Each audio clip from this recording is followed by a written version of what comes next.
And I'm Vince. And it's time once again to recommend things. Vince? Yes.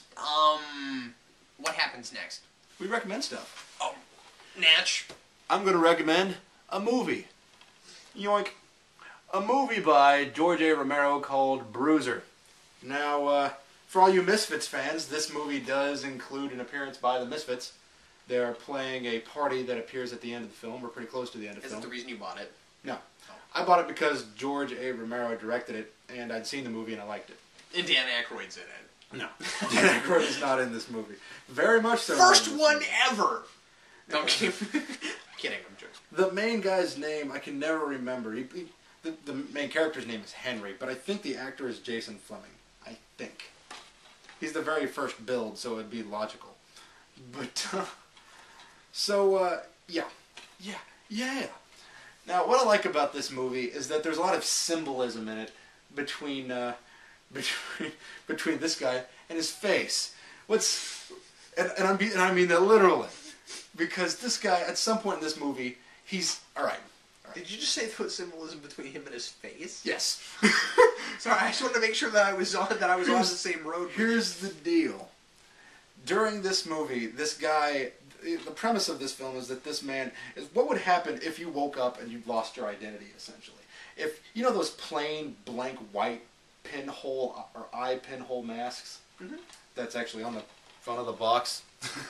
This guy wakes up and that's his face. I now know exactly what you're talking about.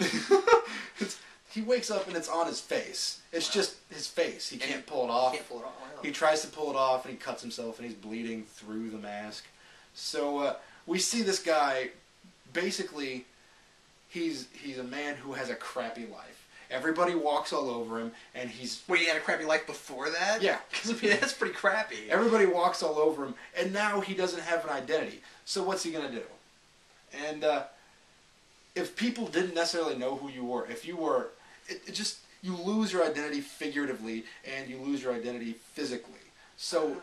There's a lot of symbolism in here that drives the plot. Now, that being said, the plot doesn't necessarily line up with reality. So, like, how does he get this thing on his face? I don't know. The movie was just interesting. And okay. There are moments in this movie where color is used symbolically. He, like, paints this white face on it that he has on his face.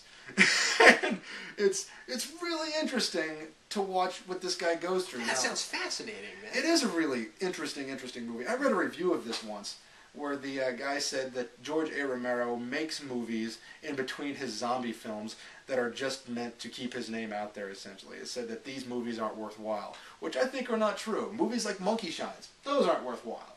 This movie is worthwhile. I highly recommend this because... meet the new face of terror. No, because it's interesting. It's intelligent, even if it isn't necessarily the best plot ever. It's worth watching just for a cinematic purpose. I mean, take it as you will. I do consider this to be artistic in a way. Today I'm going to recommend a reference book I have in my comic book reference library called 500 Comic Book Villains. By Mike Conroy, which came out in 2004, and this is just a fun little book that has a great list of 500 different comic book villains, a lot of really obscure ones, and that's the thing that I found fun about it. I like having stuff like this in my library just when I want to pull stuff out and learn a little bit, and I like the way that it's organized. I know. Who does that anymore? I like, once you've got a degree, Vince, you don't need that anymore. No more learning for us. You go dig a hole and you lay in there for a while, and then your life's over. Well, that's what we did. Yeah, hang on. I've left my hole.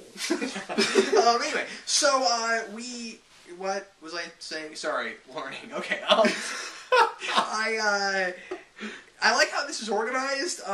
Instead of just making it all alphabetical, it's organized by different kind of villains. So like chapter 1 is male villains, and then you got female villains, and then there's like monsters and machines and sorcerers, and so it's fun. And it's got tons of people you've heard of and tons of people you haven't heard of. Let's see, the unicorn from 1964. First appeared in Tales of Suspense 56. You know, a lot of these weird ones appeared in Tales of Suspense, Vince. Yep. Turtle Man. Have you ever heard of Turtle Man, Vince? No, I've heard of the Teenage Mutant Ninja Turtles. No, that's different. Turtle Man and the Turtle. You know, because when I think of villains, I think of the most menacing creature ever, The Turtle. Right. And then it's got villainous teams, which is pretty cool. And this is fun because you got two different Brotherhoods of Evil. You got the Circus of Crime. The Circus of Crime. Heavy Metal. M-E-T-T-L-E. Heavy Metal. The Demolition Team. That sounds menacing. You have the guy with the jackhammer, and then you... Well, there's the Wrecking Crew. I like them. Oh, really? Yeah, it's a Marvel. But anyway, this is just my UFOs. There was something, you were just flipping through, and at the very top of a comic book page it said, Terry. But anyway, I'm sorry. We're looking at this and we're also making a video. But this is just sort of what the book looks like and how it's laid out. But anyway, this is a fun thing to get. I bought this a couple years back at Half Price Books for $5 or $6. So anyway, $5.98 to be specific. Thanks for pointing that out, man. Anyway, I just wanted to bring that up real quick. That's what I recommend. Pretty straightforward and self-explanatory. But hey, thanks a lot as always for watching us recommend things, and we'll recommend something again for you next week. I'm Captain Logan. And I'm Vince. See you next